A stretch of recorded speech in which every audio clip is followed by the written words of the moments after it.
This is Authentic Talks, where we ask the hard questions and challenge the status quo in cybersecurity and identity. We bring you real conversations with leaders who believe authenticity is the key to trust and transformation. Welcome to Authentic Talks. This is where all the real conversations about identity are taking place. My name is Arielle Slama. I'm your host. And today is a very special episode because we're in a very special moment right now. I know FIDO Alliance reached 5 billion passkeys worldwide. This is huge. OpenAI joined the alliance. And self-promotion, HID and FIDO have launched a new research on the state of physical and digital identity. So this is exactly why I wanted to talk about it with someone that most of you know. Her name is Megan Shamas. She's the CMO of FIDO Alliance. And she's been around marketing and identity for the past 20 years. Hope that I'm not. They're more, a little bit more now. Yeah, I've aged a bit. 23 years, but yeah. And so she's also been the co-researcher on this report. So welcome, Megan. Happy to have you here. Thank you for having me. Thank you so much for having me. So maybe for those who do not know you, is it possible for you to just do a short intro about what you do, who you are, and yeah. And anything else that you find out? If you find the rare person that doesn't know me, I'm Megan Shamas. Right at the moment, I'm running market adoption programs for the FIDO Alliance. My title is Chief Marketing Officer, but I typically describe what I do as market adoption, more so than marketing, just because of the nature of the work that we do. So I have been doing go-to-market on various technologies. That so includes, how do we position this product or this new technology so that we can get broad adoption of it is sort of the thing that I do, which is, I don't know if anyone else has that exact niche of things that they do.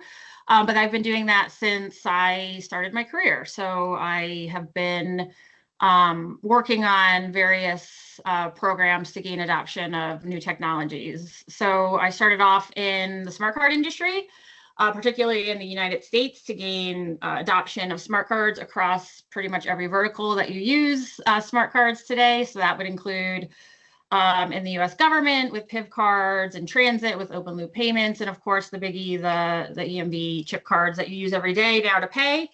So I led those migrations through what is the positioning, how do we describe this to people, what channels do we go through to get that kind of adoption, just pretty much everything you can think of, to what kind of events do we run. I mean, every channel you could possibly go to, but it really starts with how do we position this and describe it, and how do we get consensus with the various industry players that need to be aligned in order to get a new technology adopted.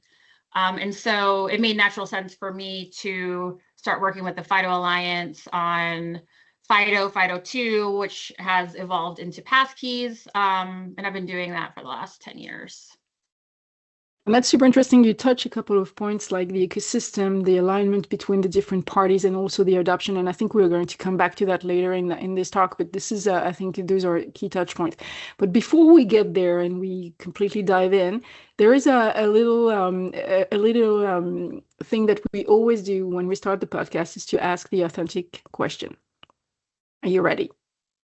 I think so. About what it is. Okay, let's see. So, Megan, drums. What was the moment identity stopped being a job and becoming a mission for you? When did it click?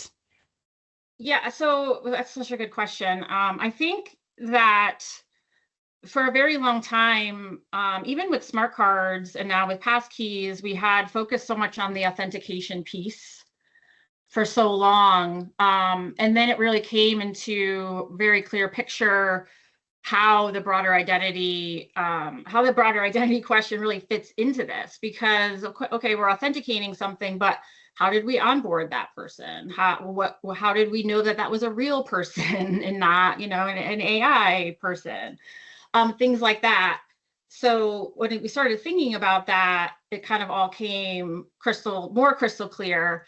But I would say that for me, like as a person, that it really started coming, the importance of it really started happening with my children. And I have 2 boys. They're, you know, the loves of my life.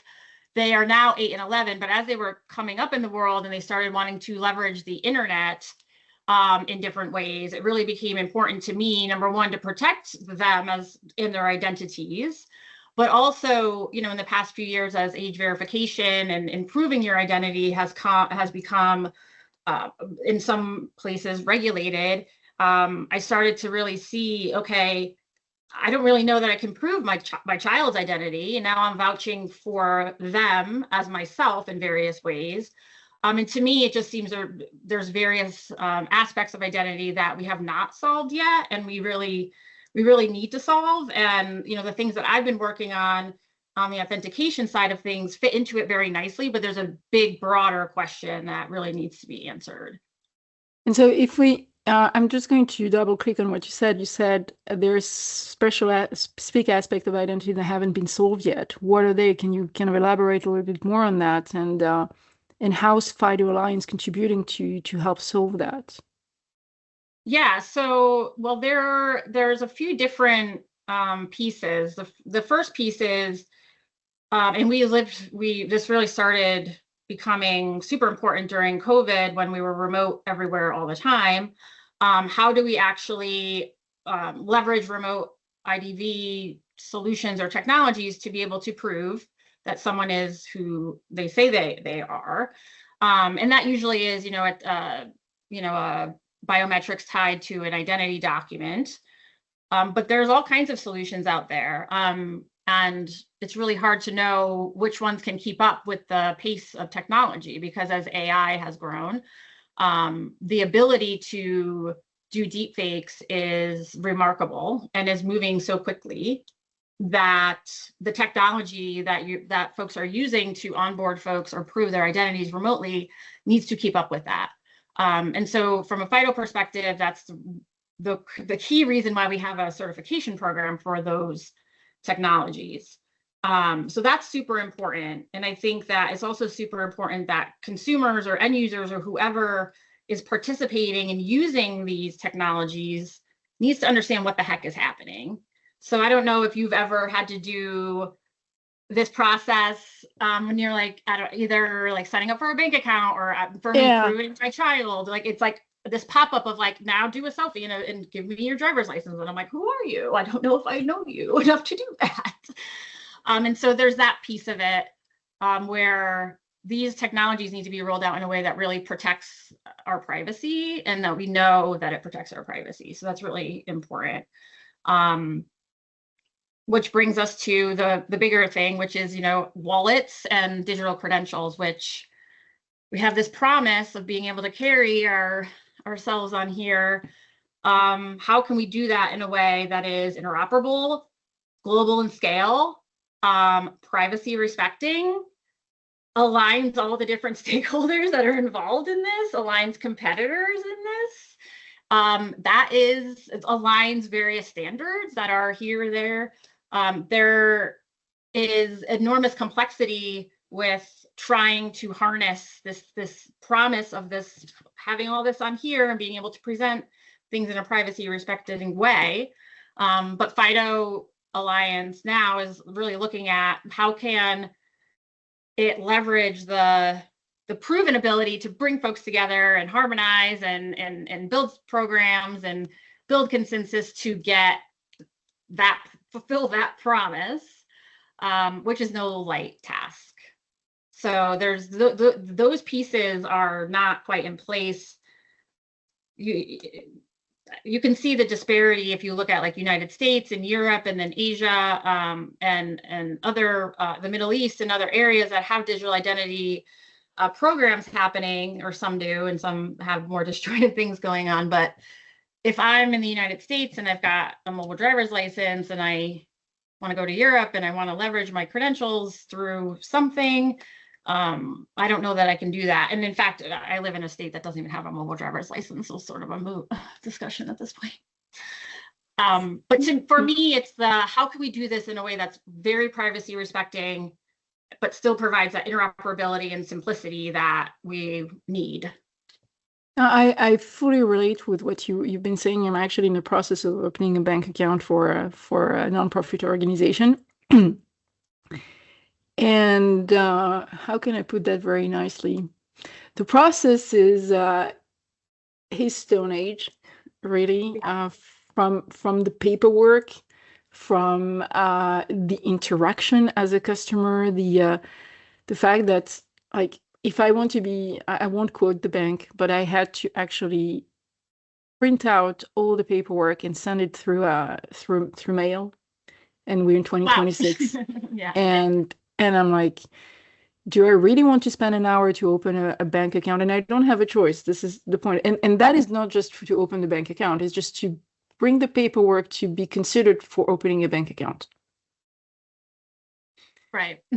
So I hear what you say, where from my vantage point, identity is everything about helping secure transactions, helping secure operations, helping securing interactions as well.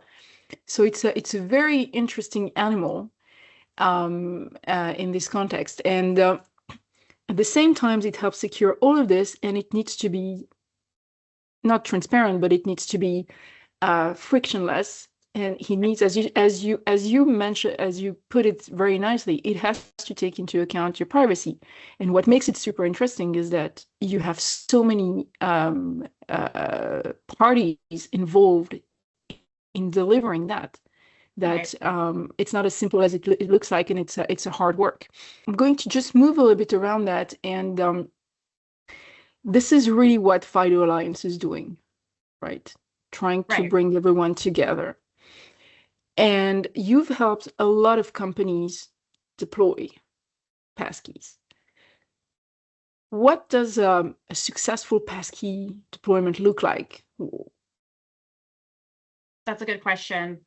To kind of follow on your anecdote there, the two things that you really didn't, beside, I can't tell if it's that process secure or not, but like it's not consistent with other ways that you would have done this with other banks, and it's simply full of friction, right? So consistency and simplicity are really important if you're going to get broad consumer adoption of things. And so back when we did EMV, or I did, one of the things that we did was, and we just wrote card inserts and gave them, this is the sample card insert. So, and the bank issuers said they'll take most of these folks will take anything that they can just to get it to work, right? They're just trying to get folks to use the card. So if you received a card from this bank or that bank, the language was strikingly similar because we made it so. The language at the point of sale terminal was strikingly similar because we provided that to them. And the interesting thing about any consumer adoption of anything is that they really only have to do it one time and have it work, and then they're fine. This isn't a big process with that. Now with passkeys, with a successful implementation, I would say will vary depending on what the objectives are of the organization. On the consumer side, what we're trying to do now is, okay, we've got I get prompted to set up a passkey all the time now. This is not a trackable thing for us. Most consumer services support passkeys, which is a great thing. So that means many organizations have deployed.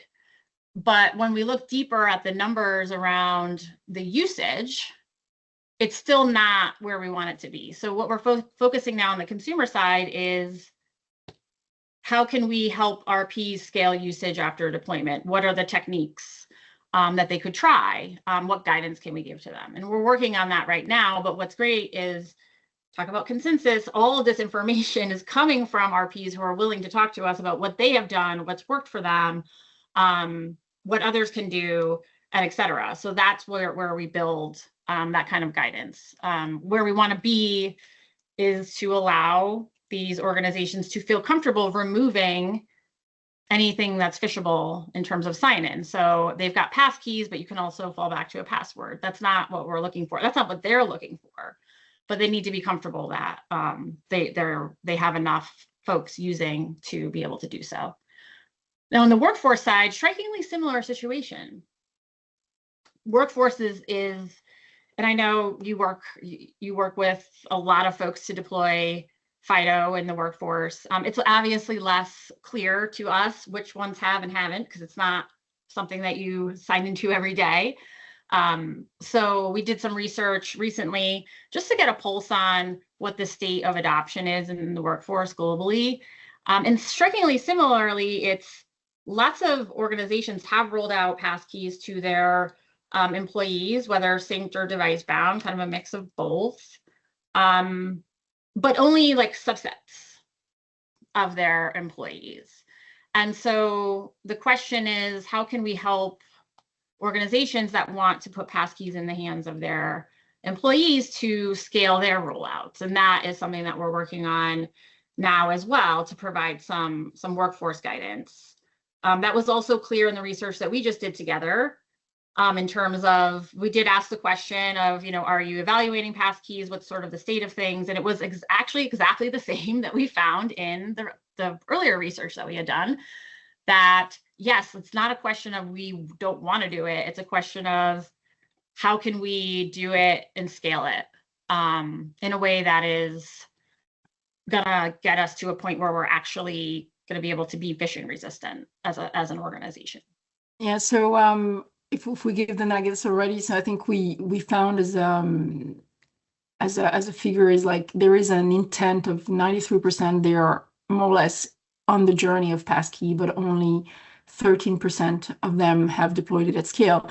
And I think one of the questions I have for you is, there seems to be like a roadblock somewhere, that like an elephant in the room that prevents the deployment at scale. What's in your opinion this roadblock, and what it is? It's a very interesting answer. I do know the answer. We found this in our all of our research that we've done, which has been qualitative and quantitative, which is it's not technical. It's not related to the technical implementation. Now, I will say there are some, but I don't want to get into it. It's not needing to do that. There are some inconsistencies across the various platforms when it comes to workforce and employee authentication. But aside from that, it's about getting acceptance from the employees to sign in with passkeys. And most organizations have made passkeys an option, not like mandatory, and need help to figure out how to move them along to passkeys. Most folks are like, I thought you could just tell your employees what to do. Well, it turns out no, most organizations don't want to do that, because what they ultimately want is for their employees to be able to access the systems and applications that they need to on a day-to-day basis. And they're sort of scared to say, now you got to do it this way, because they think it's going to result in, people being locked out, help desk requests, and things like that. And so they're having difficulty scaling their deployment because of that. And I think it is a bit of a misconception, but there is meaning on the part of the folks that are like sort of scared to do this, because there's always like the person who's like, I always have my password on my Post-it note on my desk, and like, what are you doing, right? But we have found if you do the right amount of pre-planning and pre-communication with your employees, it doesn't actually result in account lockouts or help desk calls or things like that. But you have to build that into your project plan as like the most critical part of it, instead of like what's the technical part of it. Most folks can roll this out technically. You probably know better because you have customers in this space, but in a few days, a month, whatever it is, it's not an arduous journey, but you've got to build that communication. This is what's coming. This is how it's going to work. go and talk to them in person. There's a company that did a roadshow and went to every branch or every part of the company and actually spoke with people, gave away like prizes and things like that, like make it fun. And this is an area where I've been talking to companies for a few years about this, so it's not new to me at this point, but I was at the time when I first started learning about this, I was like, that is not something that I think people think about as being like a very critical part of the rollout strategy. So if I understand what you're saying, it's not a technology problem.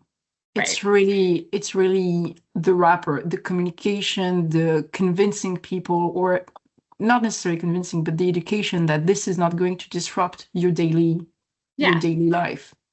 This is going to be good for you in these ways.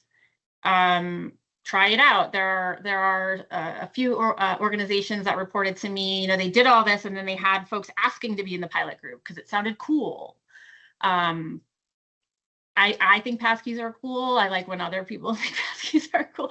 But the point is and because they're talking about it together at this point. And this is like 6 months ahead, start talking about it through every channel you possibly can. And make it a non-surprise when you flip the switch and it's available. Yeah, I think you hit a very nice chord here. Make it a non-surprise. Mm-hmm. Yeah. Make it something that is like brushing your teeth every day. Right. So creating a habit of using the passkey, and I think that's hard, but that's the interesting part. I really like what you're saying here. You've been touching, and you dropped the two letters acronym that everyone is talking about in every identity podcast, which is AI. And I'd like us to spend some time around that because you mentioned a couple of things that, we are in a new environment. AI is modifying everything around us at a speed of light, and this is transforming the way we do business. This is transforming the way we interact with each other, with our customers. And so I wanted to dig into that because there is some news that in FIDO Alliance. So can you tell us a little bit more about those news and how you adopt AI, or how do you integrate AI into FIDO Alliance work? Sure, I would love to. I agree with you about the speed of light. I think we were talking a year ago about deepfakes a lot. We were talking about the AI capabilities. We talked a lot about, AI can help make phishing attacks so much easier to perpetuate because it's not, a badly written email from a Nigerian prince. It can be very targeted and very automated using AI. So we talked about that and how passkeys could help alleviate those kinds of things, as well as remote IDV solutions. And then the agents came along, and we're now, and that was not really what we were talking about as much a year ago. And then here come the agents. Here's this idea that I can send an agent out on my behalf to purchase things for me. Or to do tasks on my behalf. And that raises questions of how do we make sure that we know that the human behind that agent has consented to this? How do we know exactly what they have given permission to the agent to do? How can we track the agent through their journeys? How can we revocate, if we need to, that agent?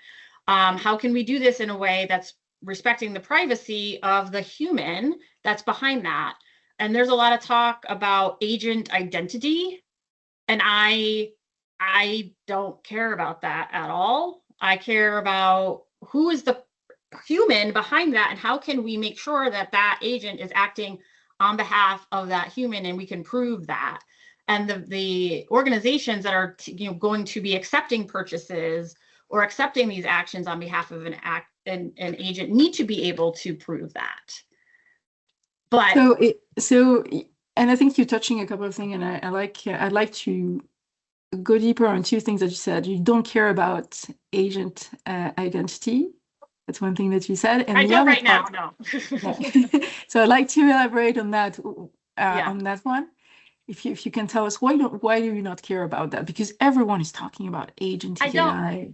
Yeah. I mean, it's not an identity issue. What we need to worry about with agents is that, again, proving that they're acting on behalf of the human, but also if there's credentials involved, ensuring that those credentials are phishing resistant credentials and that they're not being like held in the raw by that agent. The agent, the agent's acting on behalf of a human. So the idea of agent identity to me is just not a thing. It's an agent. It's my identity and they're my agent. So it's like we're just talking about the like kind of it's a nuance into the wrong thing. Because we need to make sure that we can prove a human identity first and then prove that the agent is doing all this thing on that human's behalf is what is most important. So if we want to be a little bit more graphical for the people who are viewing us and listening to us, like what is a scenario right now of an agent acting on your behalf? Like how does it work? Is it like my name is Arielle and I want to send over money to, I don't know, to my daughter that is traveling somewhere in the world, and I have built an agent, that's what it is. And this agent will do will go connect to my bank account, create a paying or go to get to send some money over and click on the button on my behalf without me even knowing it? Or is there a step where I validate that this agent can do it? Well, that's a really good question because there's sort of two scenarios. There's a scenario where you ask the agent to go do something like that, and then they come back and say, okay, I'm ready to do it. Here's the details, click confirm. That is, and you can do that on your own and you can say, okay, these are the things that I wanted you to do, cool. And it's like an authorization. That is okay in terms of being able to be assured that, because you're doing it yourself. In the scenario I'm describing, it's more like, okay, so it's not a secret. I like to go shopping and I like specific things. So it's like, hey agent, I would like you to go out and find the best price for this pair of shoes. Here are the details. Go scour the internet. If you find it, this is my budget threshold. If you find it for like under this amount of money, go ahead and buy it. And then, you have all my details, so go and do it. Those parameters that I'm giving that agent need to be auditable. And it needs to be proven that I have actually consented for that agent to do it. Right now, that scenario, it doesn't quite exist yet. I don't think it should exist. I think there's a few rogue things you can play around with right now that I wouldn't recommend. But I think this is the area that's in desperate need of standardization. This is where FIDO is focused, both in agentic commerce, as well as just agentic authentication, like agent-aware authentication. So those two pieces, which go back to, okay, making sure that when an agent does act on my behalf and there's authentication needed, this is done in a phishing-resistant way, not holding any like raw credentials that could be given away or stolen. And then on the agentic commerce side, how can we, have those very important pieces, the approval, consent, the auditability, the privacy preserving, like privacy respecting nature of it needs to be intact, ability to revocate, ability to audit, all these things need to be part of that. And so FIDO is working, FIDO received 2 spec contributions, one from Google, which is AP2, and one from Mastercard, which is verifiable intent. And when I say consent, I probably should be saying intent, because that's like what the right word is. But you get the idea. It's like, yes. Did I intend to do that? And FIDO Alliance is now taking those contributions, working together and figuring out a specification that is aligned to put out into the market. What is happening though is the speed at which this, agentic AI is moving. Can we standardize this fast enough in order for this to be done properly, which it desperately needs to be done properly? So what I have been sort of advocating for or saying is like, please hang on, like, please don't move too fast on this until we can do this properly. Otherwise, it could be not a great, it can be not good, I would say. Yeah, and I join you in this because this is a one at a time opportunity. Like, we are living literally a technological revolution. We are part of this revolution. We had the third industrial revolution. We are now in this AI revolution. And when internet was built, and that's the thing, when internet was built without thinking about privacy, without thinking about intent or e-commerce or whatever. It was just a way for us to communicate, and we didn't put all the guardrails and everything else, and we had a minimum identity layer, and then we tried to catch up for the past 60 years.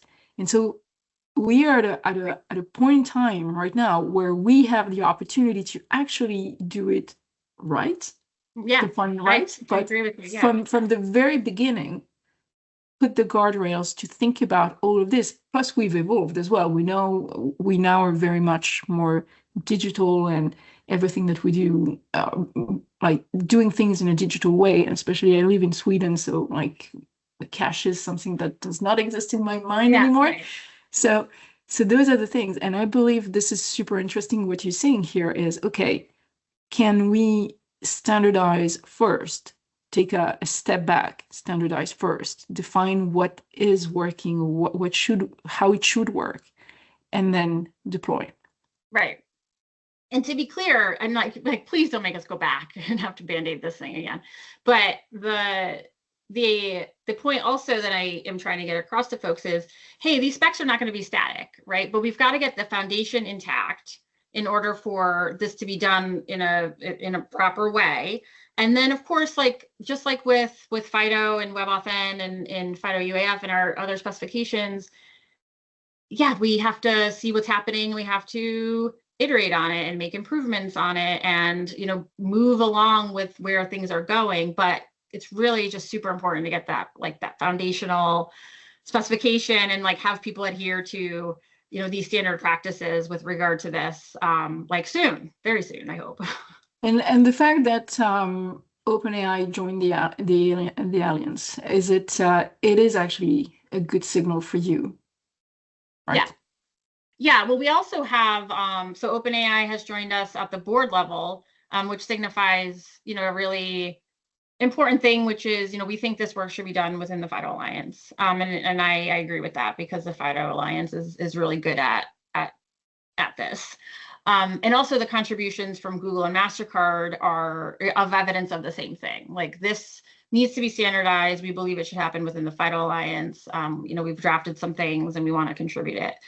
We've also had an enormous amount of interest from everywhere in terms of these working groups that we've just launched, new entrants and whatnot. So it's very exciting to see already that the industry is really aligned around the fact that this needs to happen, and that it should happen at FIDO.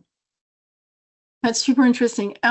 As we continue our conversations, and we talked about those scenarios with the agents and the fact that you need a verification from someone that is in the physical world, and that's actually a nice segue for me to bring to talk about the research that we've done together, and why we've done this research. And my first question to you, and I think is what in this research was surprising you the most, or caught your attention the most in this research?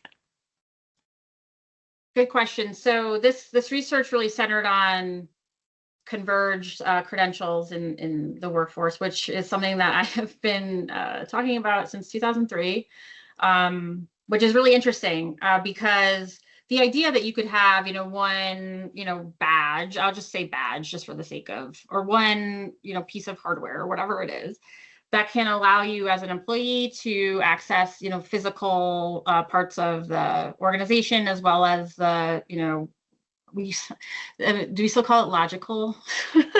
Yeah, I we call it. I always called it IT systems because I was like logical access. But yeah, so to access, the computer as well, it seems like a no-brainer, right? And it's been a struggle for organizations to go this way, mostly because of fragmentation amongst physical access control teams and IT teams. But what I was really excited to see in this research is that fragmentation seems to be dissipating a bit. I mean, it still exists, but it's dissipating a bit. And I think there's more knowledge that like this is a thing that we can do. And what is actually most interesting to me is that now we actually have the technology to do it. Back when I was advocating for this back a long time ago, I would argue that the IT part of the technology wasn't quite right. But now that we have passkeys, you can do this. And I know HID works with a lot of organizations to do this, but it is doable. So there was alignment around the fact that it's a priority and that the fragmentation has dissipated a bit. I would say it's still there, but also that it's doable. But again, what I saw in the research was there's a need to scale the passkey deployment. I think the PAX part is pretty easy at this point. I don't know if you agree with me, but it seems pretty easy. I mean, you can put pretty much any PAX technology on the thing. Now we got to put passkeys on it, and we got to get it out to the whole workforce. So why not just do it? Let's just do it. I fully agree with you and with me as well. Not just left, no, I agree with you in a way that I think the stakes are higher now than 23 years ago, and especially for everything we just said about AI and the speed with which it comes, which it industrialized deepfakes or phishing emails. I was reading a data point that was saying that phishing resistant email has increased by 4,000% in the last 24 months, just with AI. And I think the stakes are higher. And that's what the reason why we are seeing what you were just explaining, which is this convergence as well within the security group of any large enterprises or enterprises itself. Is like, okay, we have to find a way to reduce the attack surface, and we have to stop thinking into a different continent, and we have to kind of let's use the metaphor of the continent of the continent colliding. But that's where what I see. But another thing that was really interesting for me in this research was the confidence level. What I call that the confidence paradox, because you were using that as well in one of your reports. And this is interesting. Like, there is this confidence that that we have all the security systems in place, and we have those layers of identity system. And I think it's 94% of enterprises that feel confident that they can revoke within 24 hours their access. And at the same time, you're still experiencing data breaches. They're wrong. They're wrong. Yeah. So they're not. Yeah, that stood out to me in the research too, because there was a high confidence level, but then what was actually happening in terms of how able they have been to revoke credentials is not what they're reporting. Otherwise, we wouldn't see the level of breaches or whatnot that we see in there. And so one of the arguments I think is really strong for a converged credential is, hey, this is going to make it way easier for you to have eyes on exactly what this employee has access to from all perspectives. So you can revoke that. I mean, I think when you've got these disparate systems, it's like, oh, Megan still has access to that like one building that she only had access to with that one thing. Or similarly on the IT side, right? Megan has a password to that one server that has that one application on it in the corner. and we forgot about it, and that one got hacked or whatnot. Okay, so we don't want to give out everything about the report. We want people to actually read it and to comment about it and to connect with us to have this, to open this conversation and see how we can support them. But if you had like a couple of things to say to them, maybe one thing that they should do right now, those people that are listening to us, what should they be doing right now and not in 3 years, in order to get passkeys and to be protected against the threats of AI? Take a broader look. What is your strategy for convergence? Like, what's going on with physical access? What's going on with logical access? If you can do this now, figure out a converged credential strategy, you should do that 100% right now. There's no reason to wait. The technology is ready. It's available. I don't see any reason not to just do it. So Megan, we are reaching towards the end of this conversation, and there are a couple of things that we like to do with our guests, and I hope you're up for it. So this is what we call a lightning round. This is like short questions, short answers, and I hope you like it. Are you ready? Maybe. Maybe. Okay, I'll take that as a yes. I'll ever be. Okay, question. Passkeys, overhyped, underhyped, or properly hyped? Appropriately. Completely appropriately.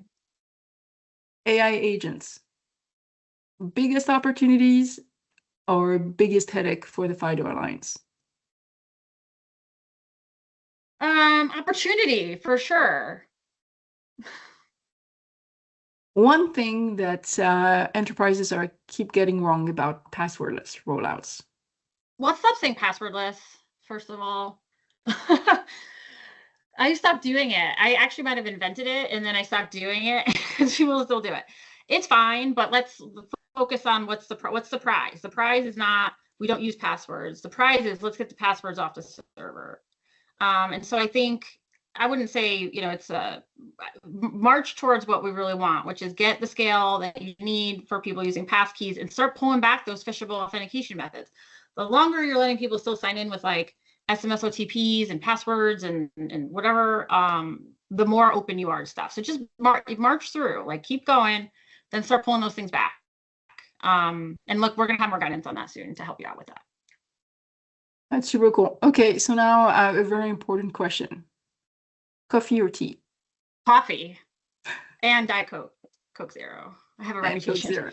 Okay. I have a Diet Coke fridge. Yeah, right, I saw that on the side, and I think I want to call out as well the very nice shield that you have behind your back. And shield. That's my shield. Yeah. And before we started this conversation, you were telling me about it. So would you mind telling a little bit the story about it? Yeah, so when we launched Authenticate, which is our flagship conference, which takes place in the United States, we actually just had our first APAC Authenticate last week, which was awesome. I'm a person that likes to have a gimmick, right? So we built this shield, or Adrienne did on my team. All know Adrienne Law, she's the best. Built this shield for me that I brought out on stage. Now, in the before times, the shield was just, there were no gems on it, none of that. It was just a green shield with the passkey icon on it. The purpose was, hey, y'all are like superheroes. You're in this passkeys are giving you this protection, right? That was kind of the idea. So me and my shield. And then over the course of like the next year or so this is probably like 2022 into 2023-ish, I started getting reports from all of these deploying organizations who said, we are seeing like amazing additional ROI. Of course, phishing resistance is table stakes, but we see this amazing additional ROI from passkeys that we didn't necessarily expect. Like we're getting faster sign-ins, more successful sign-ins. We're getting, on the workforce side, we're getting, less help desk costs. We're getting increased productivity. We're getting all these additional benefits that are actually helping to make us money, in addition to helping us to not lose money through getting breached and whatnot. So Adrienne, of course, upgraded the shield to include the gems, and every gem represented one of these ROI points. And then she also added the bejewelment of the passkey icon as well. And so it had an upgrade and has been sort of part of the allure ever since. Many people have asked me what the price is for the shield, and there is no price for the shield. The shield is not for sale. Okay, but maybe you can, I don't know, replicate it and create like as a pin or something like that. Yeah. So we can have like a piece of you coming with us every day. So it's time for us to wrap up a little bit here, and I will summarize maybe what I've taken from this is that if you want passkey deployment to go at scale, it's not a technology problem. It's really about how you make it fun for your end users and how you communicate about it. AI is actually what transformed from the core everything that we're doing, and we are at a pivotal moment right now where we can do the right thing and set the foundation right for passkeys and phishing resistant solution to support us as AI grows and AI becomes more and more present in our lives, while keeping privacy and securing the identity of our children and you two boys.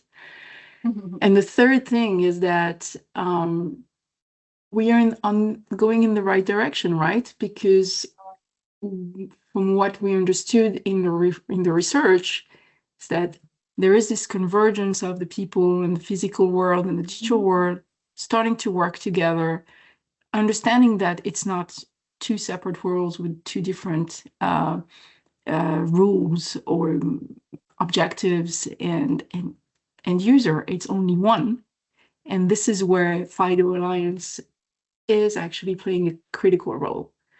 Did I summarize it right? That's quite good. And as you said that, it occurred to me also that this idea of the human identity or the human behind all these things holds very true for the convergence conversation as well.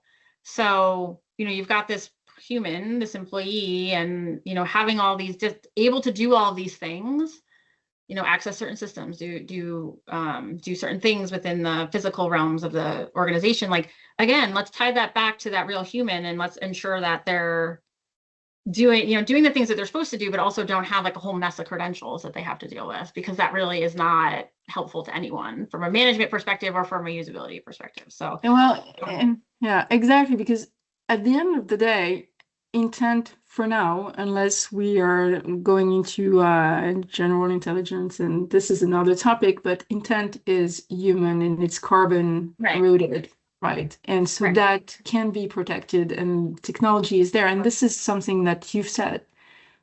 What we have now that we didn't have 20 years ago is the right technology. Right. So right place, right time, with the right technology.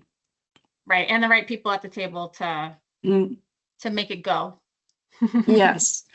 Megan, this was really a great conversation. Thank you very much for taking the time to be with us, to explain to us what is FIDO Alliance, how critical your work is into basically defining how we will interact with digital and AI in the future, because this is really what we're going to do.